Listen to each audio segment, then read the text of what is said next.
ஒரு மனிதன் தன்னுடைய வாழ்க்கையில தொழுகை இல்லாமல் இந்த உலகத்திலே வாழ்ந்தான் என்று சொன்னால் கேட்டுக்கொள்ளுங்கள், நன்றாக சொல்கின்றேன், 6 விடயங்களை அல்லாஹ் உலகத்திலிருந்து அப்படியே பறிச்செடுத்துருவான்.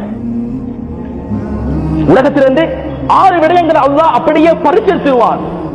அதுல முதலாவது என்ஜி அல்லாஹுல் பரக்கத மின் உம்ரிஹி, வாழ்க்கையில பரக்கத் இருக்காது.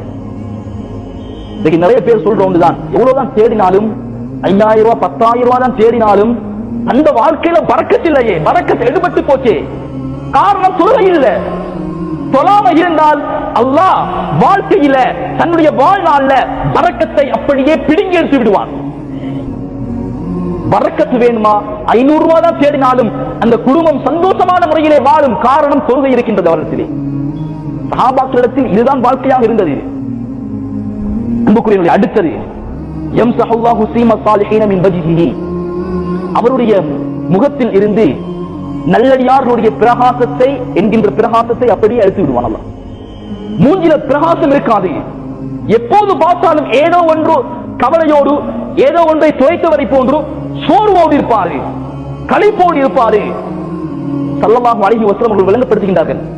அன்புக்குரியவர்களே, எனவே தொழுகை இல்லாமல் இருந்தால் அவனுடைய அந்த முகத்திலே இருக்கக்கூடிய தீனத், அந்த ஒளியை அல்லாஹ் அப்படியே கலட்டி எடுத்து விடுவான். இரண்டாவது தண்டனை.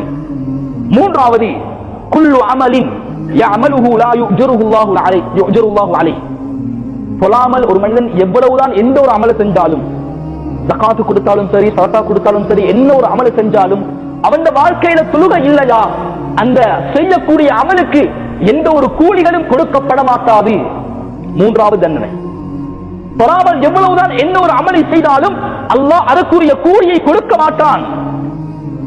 நான்காவது சொல்லி காட்டினார்கள், லா யுர்ஃபஉ லஹு துஆஉன் ஃபிஸ் ஸமா, தொழாமல் எனக்கு இந்த கஷ்டம் இருக்குது, இந்த கவலை இருக்குது, இந்த கடனுடைய பிரச்சனை இருக்குது, எனக்கு நிவர்த்தி செய்துதா என்று எவ்வளவுதான் துஆ கேட்டாலும், அல்லாஹ்விடத்திலே மன்றாடினாலும் அவருடைய அந்த துஆ தன்னுடைய மூக்குக்கு மேல போகாது. எவ்வளவுதான் துஆ கேட்டாலும் அந்த துஆல வேலை இல்ல, ஜீரோ ஆகிடும். ஏன்? தன்னுடைய வாழ்க்கையில தொழுகை இல்ல. அன்புக்குரியவர்களே, அதே போல லைஸ லஹு ஹஸ்புன் ஃபி துஆஇ ஸாலிஹீன், நல்லடியார்கள் நல்லவர்களுடைய துஆவில் எந்த ஒரு பங்கும் இவருக்கு கிடைக்காது. நல்லவர்கள் துஆ செய்கின்றார்கள், அவருக்கு அந்த துஆவுடைய அந்த கூலி அவருக்கு சென்றடையாது. தன்னுடைய வாழ்க்கையில் தொழுகை இல்ல. கடைசியாக சொன்னார்கள், ஆறாவது இந்த உலகத்தில் கொடுக்கக்கூடிய தண்டனை, ஆறாவது தண்டனை, தஹ்ருஜு ரூஹுஹு பிகைரி ஈமான், ஈமான் இல்லாத நிலையில், அல்லாஹ்வை ஏற்றுக்கொள்ளாத நிலைமையில், ரசூலை நம்பாத நிலைமையில், வேதத்தை மறுத்த நிலைமையில் இந்த உலகத்திலிருந்து அல்லாஹ் ரூஹை, உயிரை கைப்பற்றுவான்.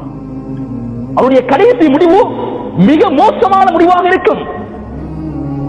சாதாரணமானதல்ல. தொழுக இதுதான் எனக்கும் ரப்புக்கும் உள்ள தொடர்பை, அல்லாஹ் எஜமான் நான் அடிமை என்பதை நிரூபிக்கக்கூடிய இடம். ஆனா இன்றைக்கு நாங்க வருட கணக்காக தொழாம இருக்கிறோம். ஏதோ நோம்பு வந்துச்சு, நோம்புக்கு முதல் நோம்புல பள்ளி ஃபுல் நிறைஞ்சிட்டாங்க. முதல் சுபகுல எல்லா பள்ளிகளையும் பள்ளியில நிக்கிறதுக்கு இடம் இல்லை, எல்லா பக்கமும் மக்கள்.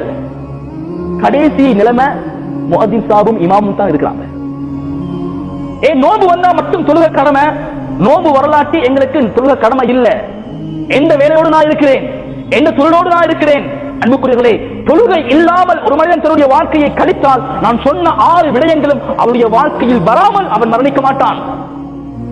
எனவே தொழுகையை கடைபிடிப்போம், உரிய நேரத்திலே எங்களுடைய தொழுகைகளை நிறைவேற்றுவோம். நாளை கியாமத்துடைய நாளையிலே தொழாமல் இருந்தால் அன்புக்குரியவர்களே, அல்லாஹ் எங்களை ஏறெடுத்து பார்க்க மாட்டான். எனவே தொழுகையை தன்னுடைய வாழ்க்கையிலே கடைபிடிப்போம். அல்லாஹ்வை அடையக்கூடிய